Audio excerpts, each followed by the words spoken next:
Sore, Pastor. Oke, baik. Ini agak sedikit terganggu dia kameranya. Sebentar dulu ya.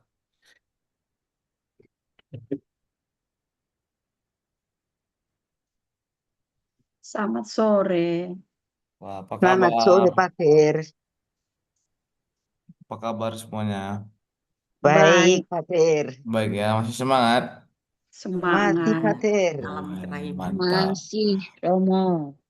Ya, saya termasuk orang yang salut ya dengan kelompok kerahiman ilahi ini karena di zaman ini kita nggak bisa pungkiri ya, sudah banyak orang yang mulai meninggalkan kebiasaan doa ini. Betul? Betul, Pak Fer. Ya, di zaman ini karena kemajuan teknologi, kemudian kemajuan eh, banyak hal ya dalam dunia digital, itu juga menjadi apa namanya, menjadi halangan yang membuat banyak orang kemudian tidak menyadari, tidak lagi mengingat adanya doa yang luar biasa seperti ini. Tidak usah jauh-jauh, jangankan seorang awam. Para imam pun banyak juga yang ya mulai melupakan doa-doa seperti ini. Legio Maria juga sama.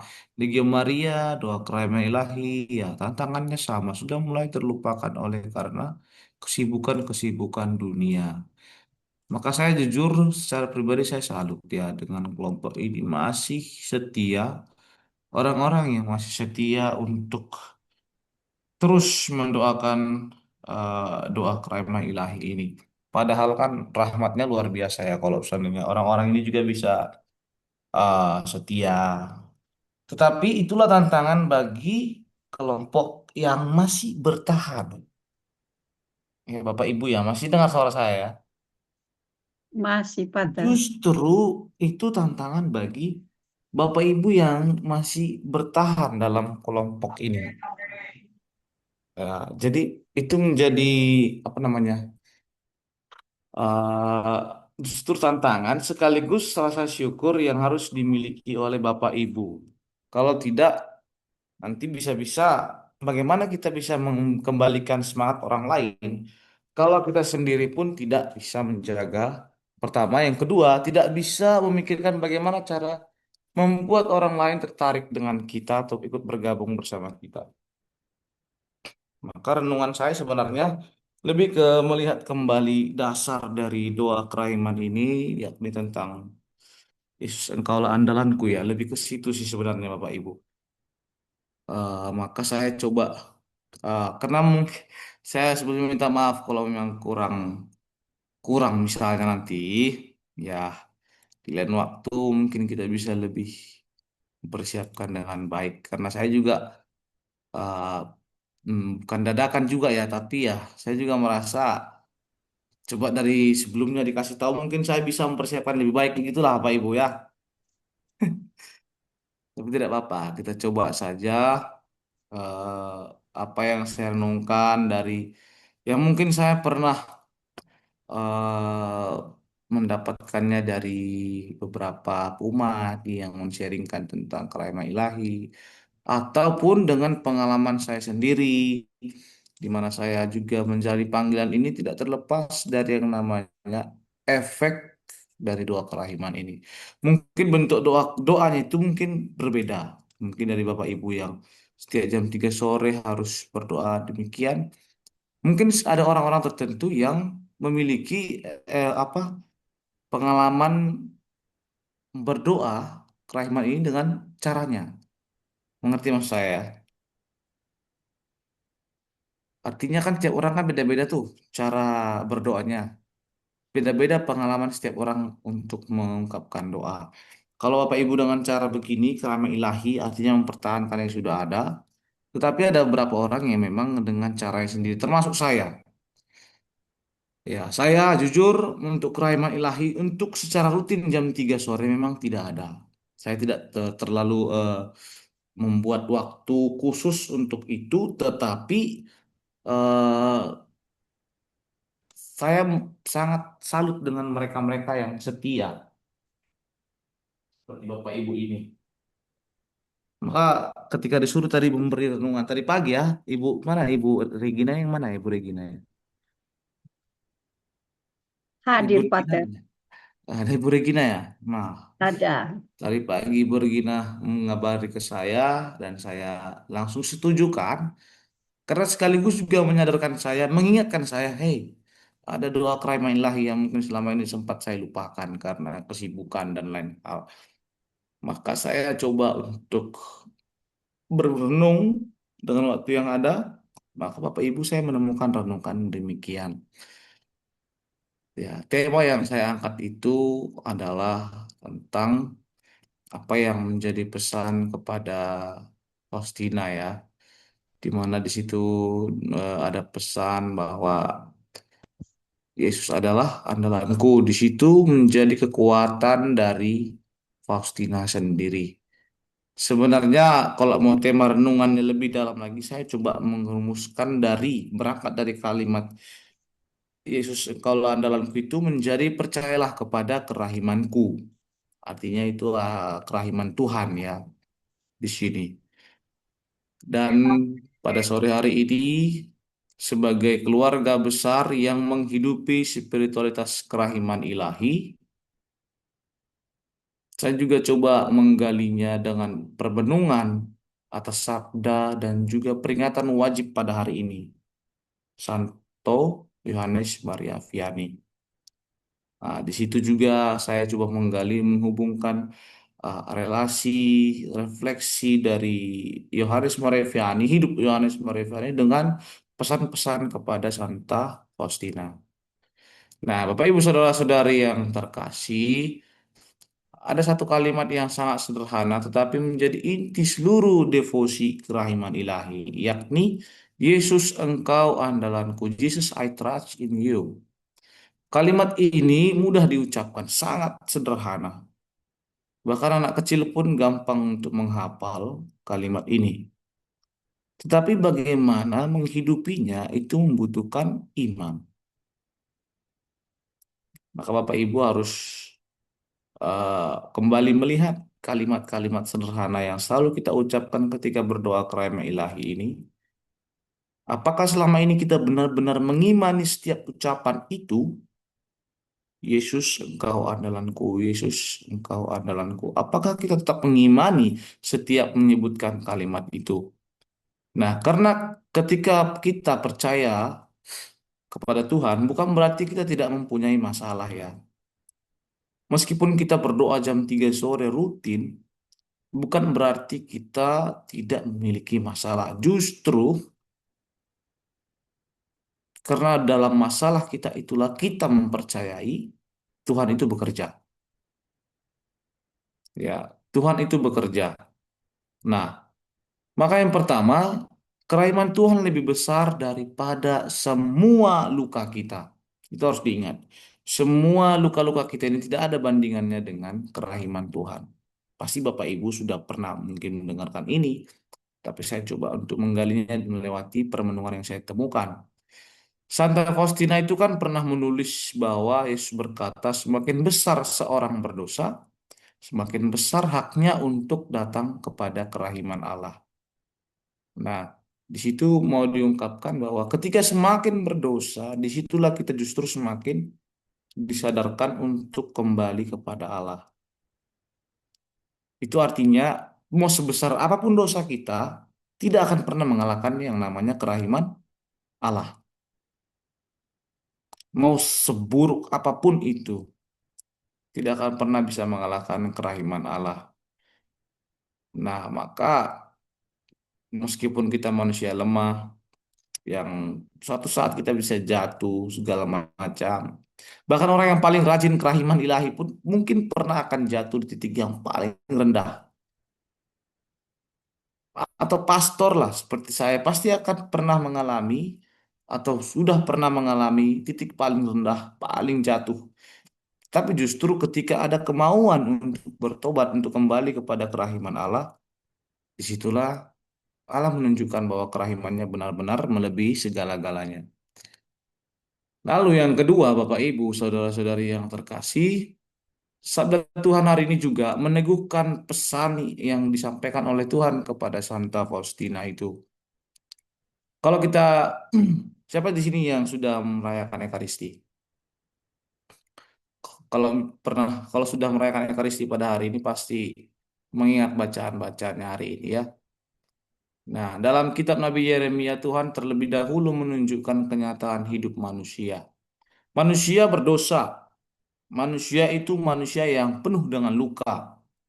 Dia tidak mampu menyembuhkan dirinya sendiri, tidak mampu untuk bahkan tidak bisa mengampuni dirinya sendiri. Contoh konkretnya Bapak Ibu ya, imam yang bisa memberi atau bisa menjadi sarana Tuhan untuk menghapus dosa saja, tidak bisa menghapus dosanya sendiri.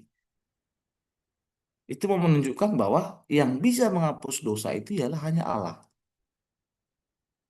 Nah, maka melalui Nabi Yeremia Tuhan berkata, "Aku akan memulihkan keadaanmu dan menyembuhkan luka-lukamu."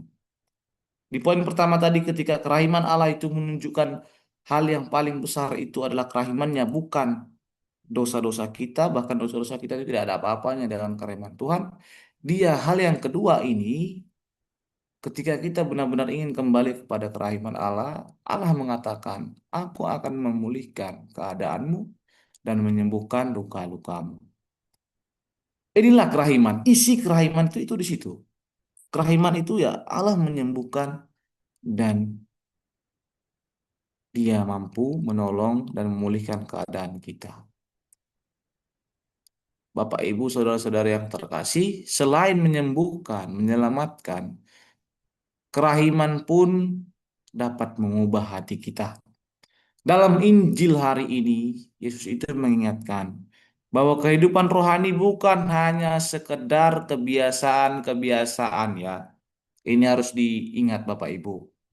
Karena zaman sekarang ini bentuk-bentuk seperti itu banyak, bahkan hampir menyalahi apa yang menjadi ajaran teologis gereja kita. Beberapa kelompok Maria di berbagai tempat sampai akhirnya menjadi bidah. Akhirnya dianggap sebagai kelompok tertentu yang tidak mengikuti ajaran-ajaran gereja yang resmi. Sampai menjadikan Maria sebagai Tuhan. Ya, zaman ini sudah mulai banyak ya. Tolong itu kita indahkan bersama, kita ingat bersama. Maka Injil hari ini mengingatkan kita bahwa kehidupan rohani tidak jadi jaminan bahwa orang benar-benar kembali kepada kerahiman Allah. Tidak menjadi jaminan. Hidup rohani tidak menjadi jaminan. Bukan hanya rajin berdoa, bukan hanya rajin mengikuti doa koronka, doa krema ilahi, tetapi justru letaknya itu ada di hati kita masing-masing. Kerahiman Allah itu hanya bisa terjadi jika kita benar-benar menggunakan hati, bukan sekedar kebiasaan manusiawi. Maka apa artinya kalau setiap pukul 3 sore kita mendaraskan koronka kerahiman ilahi, tetapi kita masih sulit untuk mengampuni sesama? Sering terjadi ya Bapak Ibu ya. Saya tidak mau menjelekkan atau menyudutkan siapapun di sini, tetapi eh, kita tiap jam 3 berdoa, keronka, kerahiman ilahi, tapi kita masih sulit mengampuni sesama. Masih ada rasa dengki, dendam, bahkan mengatakan saya tidak bisa mengampuni dia sampai kapanpun. Itu sering terjadi Bapak Ibu, sering sekali saya lihat itu. Maka di sini saya ingin mengajak kita kembali sejauh mana kita benar-benar menggunakan hati untuk bisa menerima kerahiman, membuka hati kita untuk membiarkan kerahiman itu bekerja. Kalau tanpa itu, tanpa hati kita memberikan kesempatan membuka, membiarkan kerahiman Allah bekerja dalam hati kita, percayalah, sia-sialah doa kita setiap jam 3 sore. Maka saya mengajak kita semua sekaligus kebetulan kepada hari ini kita juga memperingati Santo Yohanes Maria Vianney, seorang imam yang menjadi contoh bukan hanya untuk seorang imam, tetapi contoh untuk bagi semua orang, di mana melalui hidupnya yang mengalami kerahiman Tuhan. Yohanes Maria Vianney membiarkan kerahiman Tuhan bekerja dalam hidupnya. Bahkan beliau mampu menghabiskan waktu berjam-jam di ruang pengakuan dosa. Mengapa demikian? Kalau secara manusiawi mungkin tidak sanggup ya. Kalau kita hanya berpikir secara manusiawi fisik begini, tidak akan mungkin sanggup, terbatas. Tetapi ketika kita percaya bahwa karena Maria Vianney bekerja bersama kerahiman Tuhan, maka dia sanggup. Berjam-jam pun dia di situ memberi pengakuan dosa kepada ribuan orang, dia sanggup. Karena apa? Dia bekerja dengan kerahiman Tuhan. Dia membiarkan hatinya diarahkan oleh kerahiman Tuhan. Beliau tidak melihat orang pertama-tama sebagai pendosa. Beliau melihat mereka sebagai anak-anak Allah yang sedang menunggu kerahiman Tuhan. Maka Bapak Ibu Saudara-saudari yang terkasih, kiranya semangat Santo Yohanes Maria Vianney ini pun menjadi semangat kita bekerja, melayani, hidup dengan memberikan hati kita bekerja bersama dengan kerahiman. Agar tidak sia-sia kita menyebutkan doa kerahiman ilahi. Kalau tidak sampai dalam hati, itu bukan doa kerahiman namanya. Artinya apa? Kalau hanya sampai di mulut, berarti itu hanya pengumuman kerahiman, bukan doa. Ya, hanya sebatas pengumuman, ajakan. Setelah itu isinya tidak ada. Kalau dikatakan doa kerahiman, berarti isinya adalah hati yang juga menerima kerahiman Tuhan. Maka Bapak Ibu Saudara-saudara yang terkasih, di penutup renungan ini yang singkat, sederhana, kita belajar satu hal, yakni pesan Yesus kepada Santa Faustina, sabda Tuhan hari ini, dan teladan Santo Yohanes Maria Vianney, semuanya itu mengarah pada satu kebenaran yang sama, yakni kerahiman Allah selalu lebih besar daripada dosa dan kelemahan manusia. Maka jangan sampai karena dosa, karena kelemahan, karena keterbatasan, karena kemajuan zaman, karena teknologi yang begitu kompleks ini membuat hati kita tidak mampu menerima kerahiman Tuhan dan bahkan tertutup untuk kerahiman Tuhan. Maka saudara-saudari, Bapak Ibu semuanya yang hadir di sore hari ini, melalui renungan singkat ini, saya mengajak kita semua untuk kembali menyadari sejauh mana kita benar-benar membuka hati kita kepada kerahiman Tuhan, sehingga ketika kita menyebutkan Yesus, Engkau andalanku, benar-benar masuk ke dalam hati kita, dan kita pun dikuasai oleh kerahiman Tuhan. Amin. Iya.